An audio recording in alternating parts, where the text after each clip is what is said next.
When I joined 19 years ago, we were largely a PC company, made a lot of great laptops, desktops, went into the server business. 140,000 employees, we operated in 180 markets. Our scale, the breadth of our technology portfolio makes us very uniquely positioned, especially relative to a number of competitors that we have out there that are splitting. So we think with our scale, we think with our reach, that we're pretty uniquely positioned. And you heard it even with the folks that were just here. We fundamentally believe every company today is in some element a technology company. How are these other areas where you lead the firm, how are those positioning Dell to help their customers be successful? I've had responsibility for almost 10 years, and I have seen it change dramatically.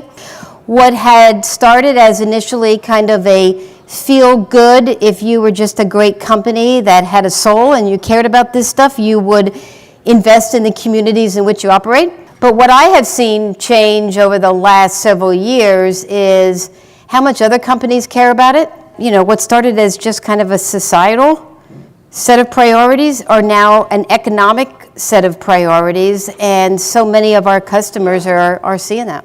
How have the stakeholders in those past 10 years really evolved, and in terms of their expectations? To me, where the light bulb has really gone off with a number of stakeholders and even with our customers is, like I said, when it becomes something that they need to go do in order to deliver value to their customers. 70% of the requests for proposals that we bid on around the world have some element of a weighting that is put on corporate responsibility. We have spent a lot of time over the last year to really hone in on the tracking that we're doing on, so how much of the business that we do can we directly attribute to these areas of social impact that I talked about, diversity, the environment, and how we use our technology for good.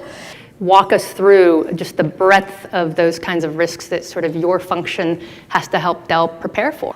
I think the biggest challenge going forward from a risk perspective is around e-waste. But e-waste, less than 15% of the e-waste that is put out into the economy is actually responsibly recycled. At Dell, we set a number of goals about 5 years ago called our Legacy of Good 2020 goals. We just recently announced that we surpassed one of those goals, which is taking back 2 billion pieces of electronics and using a good portion of those back into our products and back into our packaging.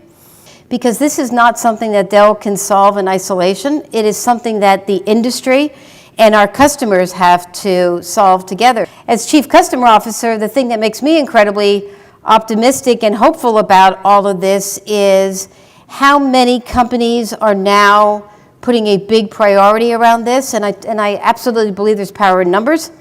And we have got to continue to scale the capability, drive down the cost, improve the ecosystem and the supply chain's ability to take this stuff back and reuse it in a much more effective way. We're starting to see a lot of companies that are, getting involved in how do they address this so there isn't such a big price tag associated with it. And we recently announced a consortium with NextWave with companies like General Motors, IKEA, Herman Miller, HP recently signed on, around how we're committed to drive down the cost of this recycling, use these plastic bottles back into our packaging, back into their packaging in other kind of efficient types of ways, and coming together to create kind of the innovation and everything that is needed. Our risks in the short term, Karina, are really more around the war on talent, the impact on the brand, and how do we ensure that, in markets where we do business, that not only are we holding ourselves accountable, but holding our suppliers accountable in making sure that they're addressing the very same things that we care about from a supply chain perspective. As a mature company in the technology space, how are you competing in that war, and how are you motivating that pipeline?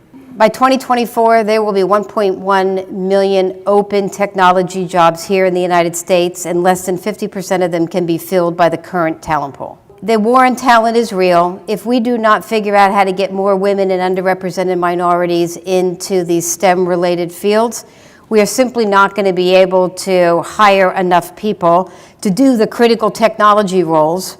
70% of our college graduates today, women that are graduating in STEM-related fields, are not going into STEM-related fields.